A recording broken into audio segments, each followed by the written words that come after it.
Bueno, es un honor para mí encontrarme el día de hoy con usted, maestro. Gracias.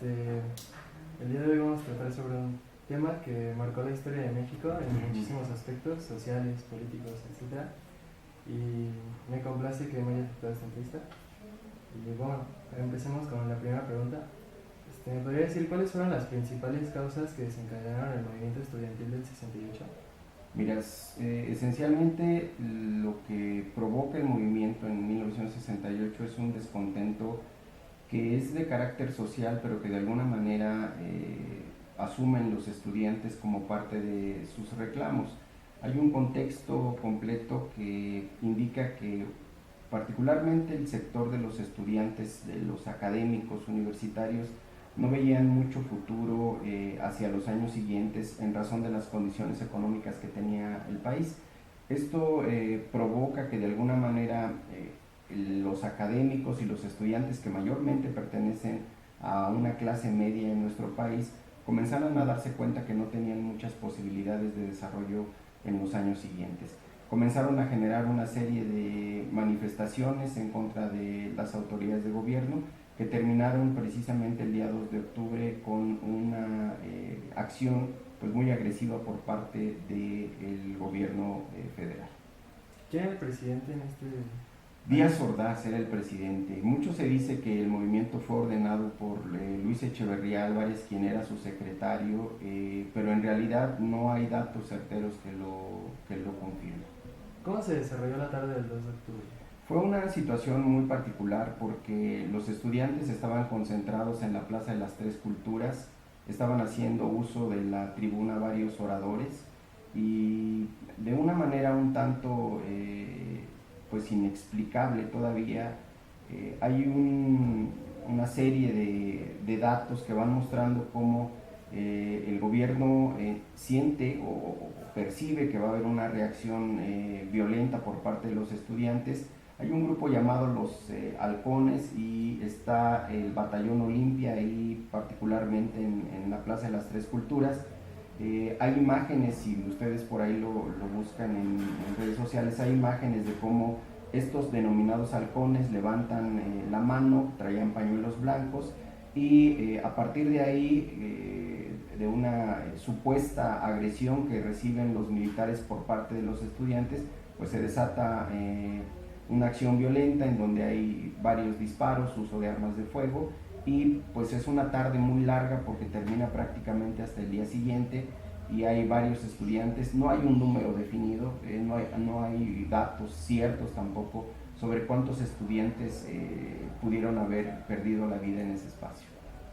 Se hace llamar movimiento estudiantil, sin embargo yo tengo entendido que no fueron solo estudiantes quienes participaron en este movimiento, sino también madres de familia, padres de familia y demás gente. ¿Y por qué sucedió esto? O sea, mira, no es, en realidad, sin el ánimo de minimizar el movimiento del 68, porque tiene una importancia muy significativa para el país y particularmente para los estudiantes, es un movimiento que se da a nivel mundial. Los estudiantes en México pues también están siendo objeto de esta crisis. Se habla mucho por parte de sociólogos, politólogos y economistas que este movimiento tiene que ver con una crisis económica que está viviendo el modelo capitalista en la década de los 60. Esta crisis de alguna manera la vamos a ver nosotros reflejada precisamente en la disminución de la calidad de las condiciones de vida, insisto, particularmente de académicos y de estudiantes. De los estudiantes se decía, por ejemplo, que pues a pesar de que tomaban una carrera universitaria difícilmente iban a lograr acceder a espacios laborales adecuados. Y esto fue de alguna forma lo que generó una inconformidad en este sector de la sociedad que, reitero, terminó en el movimiento y que fue un movimiento que además pues provocó que las familias, por ejemplo, en estos multifamiliares que se encuentran ahí en la Plaza de las Tres Culturas, porque es un conjunto departamental muy amplio el que hay ahí, pues se involucraran con los estudiantes, les dieran refugio en sus casas, en sus departamentos, pero que también fueran objeto de violencia por parte de los elementos de seguridad, militares, cuerpos secretos, policías, que entraron a los departamentos en busca de los estudiantes que lograron refugiarse ahí. La sociedad termina por involucrarse porque, reitero, el tema central es una crisis económica que hay no solo en el país, sino a nivel mundial. ¿Por qué el ejército decidió tomar el casco de Santo Tomás y Cebo? Tiene que ver, bueno, ya hay datos que marcan que hay inconformidad por parte de los estudiantes. Hay una inconformidad particularmente con motivo del movimiento de las Olimpiadas.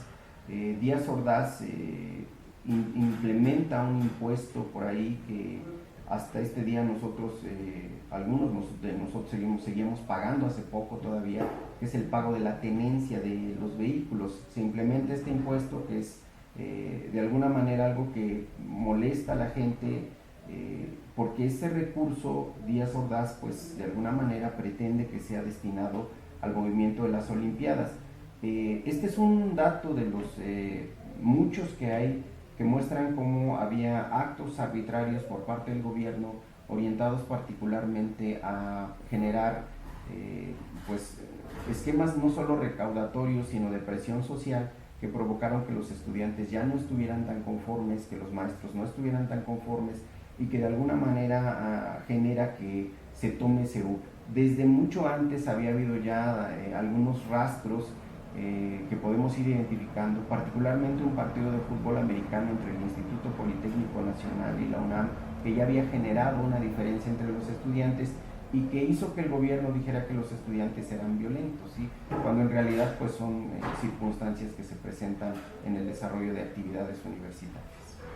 Las universidades y las preparatorias formaron un consejo estudiantil. Consejo General de Huelga, sí. Ajá. ¿Quiénes fueron los principales representantes? Bueno, hay muchos representantes. Ahí está Félix Hernández, es uno, está Tomás Cervantes, Marcelino Pertela, no recuerdo bien si ese es el apellido, Eduardo Valle, Ana Ignacia Rodríguez. Ana Ignacia Rodríguez era estudiante de la Facultad de Derecho, Roberto Escudero, entre algunos más que no recuerdo ahorita, que fueron quienes formaron parte de este Consejo General de Huelga. Esencialmente estudiantes de la Facultad de Filosofía, de Ciencias Políticas, como tú bien refieres, de la preparatoria de la Universidad Nacional Autónoma de México, y reitero, una mujer que es importante destacar, que es esta persona que te refiero, Ana Ignacia Rodríguez, que era estudiante de la Facultad de Derecho de la UNAM. Es obvio que las fuerzas policíacas y el ejército recibían órdenes de poderes más altos que ellos. Sin embargo, las fuerzas policíacas están a favor o en contra de ellos. No, las fuerzas policíacas tienen que cumplir con lo que se les manda. Son órganos que no están habituados a cuestionar las órdenes que reciben.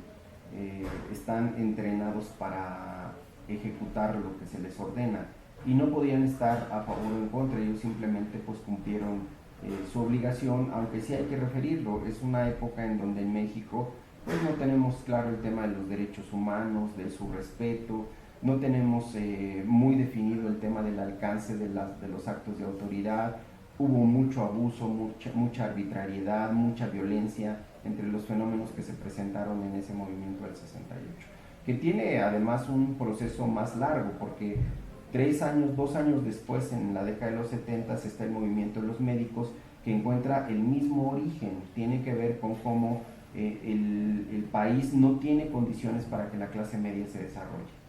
¿Cree usted que los estudiantes realmente lograron un cambio en cuanto al trato de la sociedad hacia ellos? Sí, hay un cambio, sin duda. Hasta el día de hoy, por ejemplo, se sigue recordando este movimiento del 2 de octubre como un espacio en donde la sociedad reclamó. De ahí en adelante, a partir de 1968, comienza todo un proceso de democratización del país que aún vivimos. Todo lo que se ve ahora, incluso con procesos de elección, con cómo la ciudadanía participa, se opone, contribuye al desarrollo del país, pues tiene su origen en 1968, porque en este periodo encontramos nosotros a una generación pues que comienza a reclamarle ya de manera más frontal al gobierno. ¿Trajo algunas consecuencias aparte de esto el movimiento? El tema de violencia, te decía, y de una violencia que se prolongó por mucho tiempo. Hay esa frase de Díaz Ordaz que dice que la historia lo juzgará, ¿no? Creo que finalmente el movimiento que hay en 1968 repercute en la vida de los estudiantes porque los hace entender que son un grupo social que organizado puede tener impacto a nivel nacional. Y entonces México sí logró un gran cambio en cuanto a todo eso que nos dice en la actualidad. Sí, sí hay un cambio. Creo que nos hemos vuelto una nación más democrática, más consciente del tema de los derechos humanos. Tenemos que trabajar aún mucho con las nuevas generaciones porque son generaciones que ya no están tan habituadas a este tipo de movimientos, no han vivido más que las condiciones de violencia que recientemente padece nuestro país, pero que tienen otra naturaleza. Entonces, los jóvenes tienen que ir visualizando nuevos espacios, no solo para desarrollarse, sino para participar en la vida política, social, cultural, artística de nuestro país. Bajo su criterio, como una conclusión, ¿cuál sería su opinión acerca de este movimiento?